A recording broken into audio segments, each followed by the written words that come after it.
Magic the Gathering. Did you know that Japan got an exclusive Magic the Gathering video game for the Sega Dreamcast? Yeah, you might be confused because all of the text has been English, but this only came out in Japan.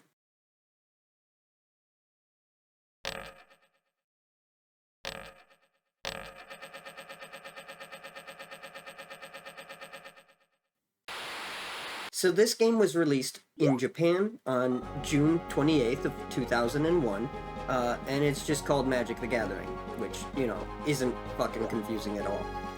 It takes place in the plane of Celestia, in the town of Magikarp, but all of the lore and story stuff is like in Japanese, and I don't read Japanese, so we're not gonna go into the lore of this game.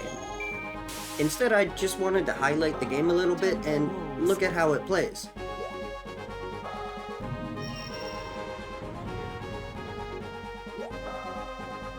Seeing a card game on a console is pretty interesting because there are a lot of UI challenges for a game like this on a controller.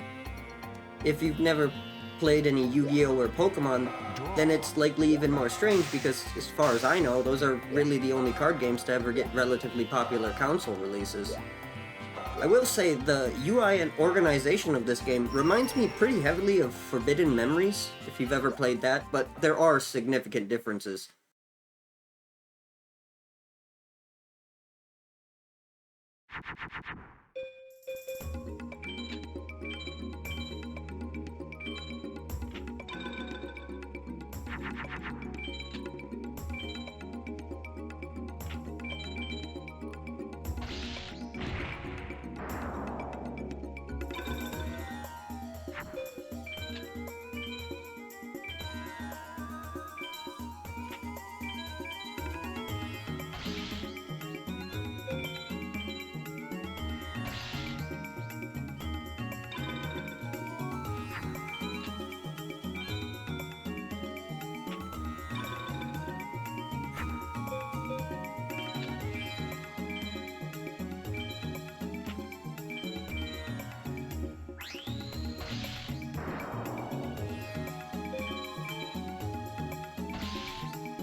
The main difference being that this is actually a pretty faithful rendition of the card game it's meant to display.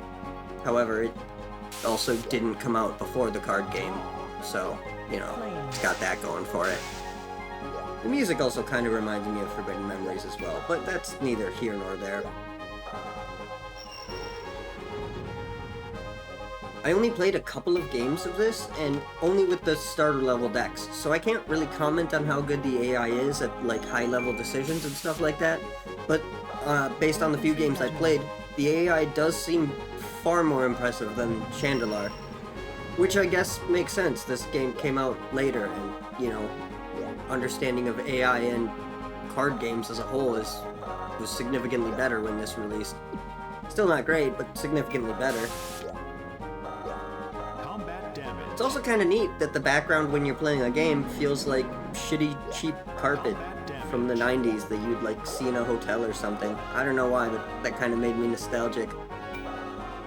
Overall, the game is surprisingly easy to navigate even if you don't understand Japanese. The UI is pretty nice and the symbols really help you to understand what's going on. This command window here holds the 4 main commands you'll need in a game. The top one is passing priority, followed by a prompt to look at your hand, which is followed by a prompt to look at the board and inspect cards from there. I didn't really use that one too much because I don't understand Japanese, so looking at the cards didn't really help me. And the last one I can only presume is to surrender based on the flag image, but I never tested that, so maybe it's to set a flag in the program or something else that's highly technical in Japanese that I don't understand. Who's to say? Beyond that, the game has this really wonderful color coding system showing your information in a blue hue and your opponent's in, I guess I'd call that plum? Either way, the top bar shows up in the color of the player whose turn it is, which is just fantastic graphic design. Venerable monk. As for the cards themselves, well, this game includes cards from 6th edition, Alliances, and Tempest. There are some pretty powerful cards in these sets. Without going into an entire deep dive, this includes stuff like Armageddon, Doomsday, Force of Will, Enlightened Tutor, and Vampiric Tutor. Those are the cards that are in the sets. I didn't actually look through and see if all of those cards are in the game because it's in Japanese and I didn't beat through the whole game. I also can't actually speak on how good this meta is, as I've never played games using this exact card pool, but there are definitely some really fun cards in this pool.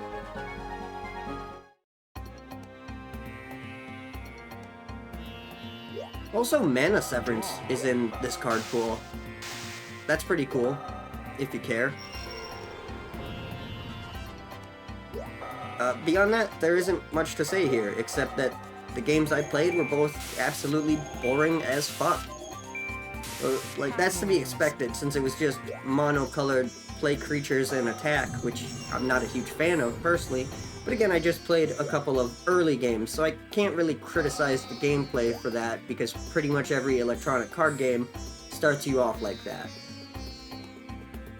These games are usually meant as a jumping off point to get you hooked on buying their cardboard crack, though.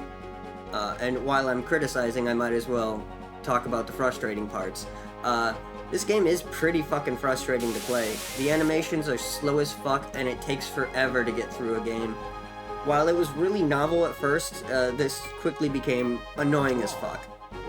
There's also no online play, which I could see being a real problem at the time, but doesn't really bother me too much, especially since you can just play Arena or Magic the Gathering online if you're looking for online play against real people. But I could see how that would have been an issue when it came out. For a couch game, it's not terrible, but I'm not surprised it didn't become more popular. I really can't comment on the quality of the game, though, or how long it is, or how good the story is, because I didn't experience any of that.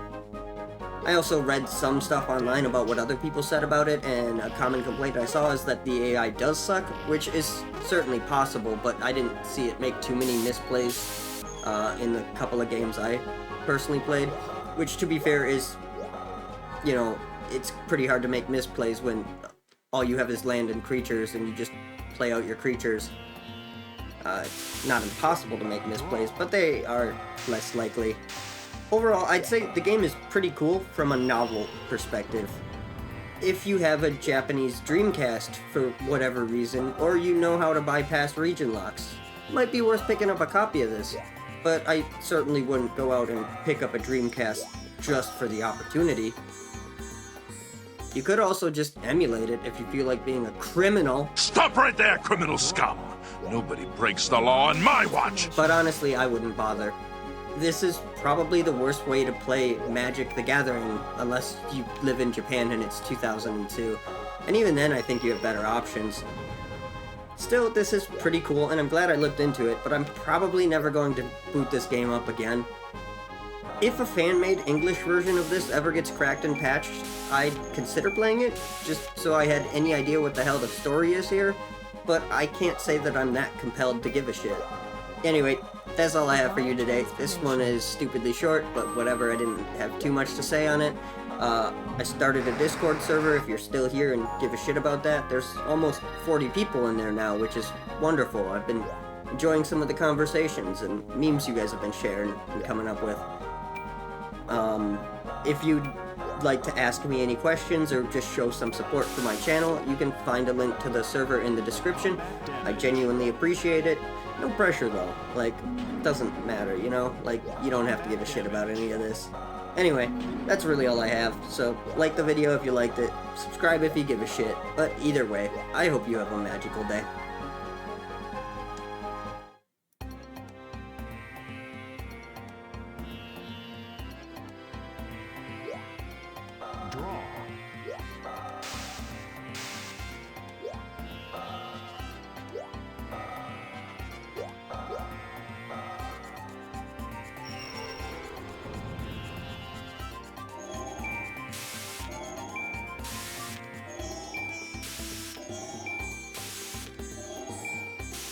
Panther Warriors.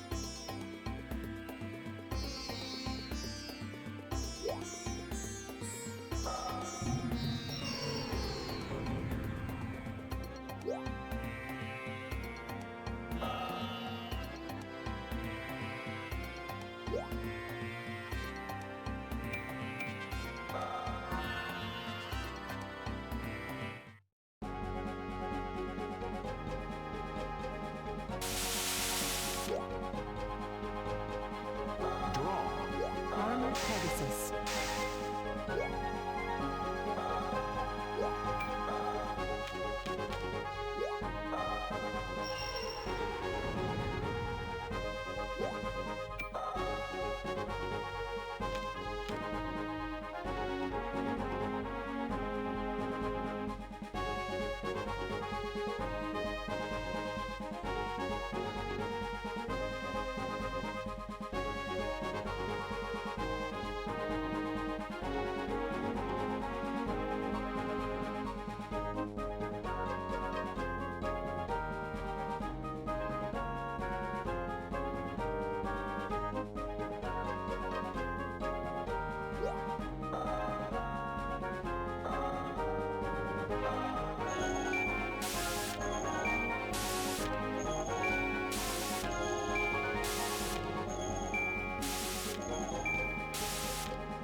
Vacation Town.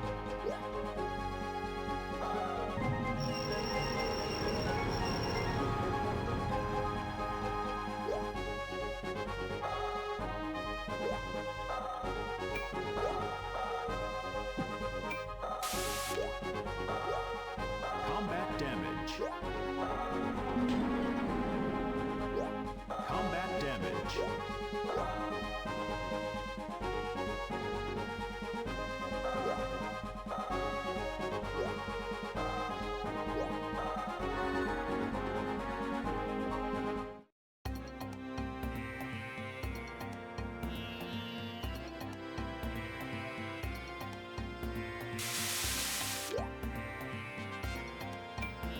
Draw.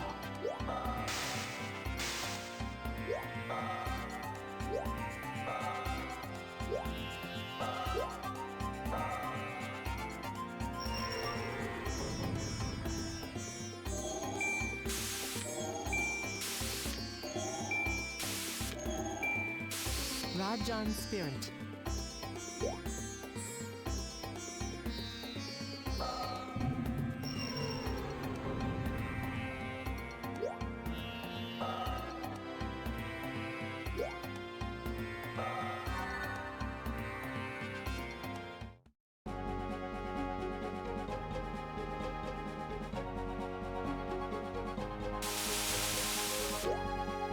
Draw.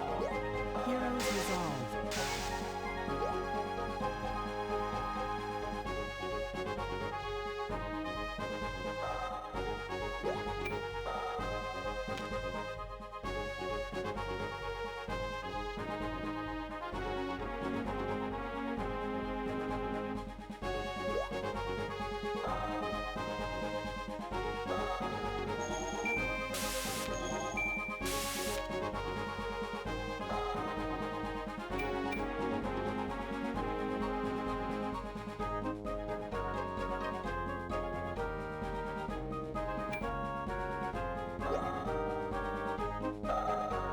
Heroes Resolve.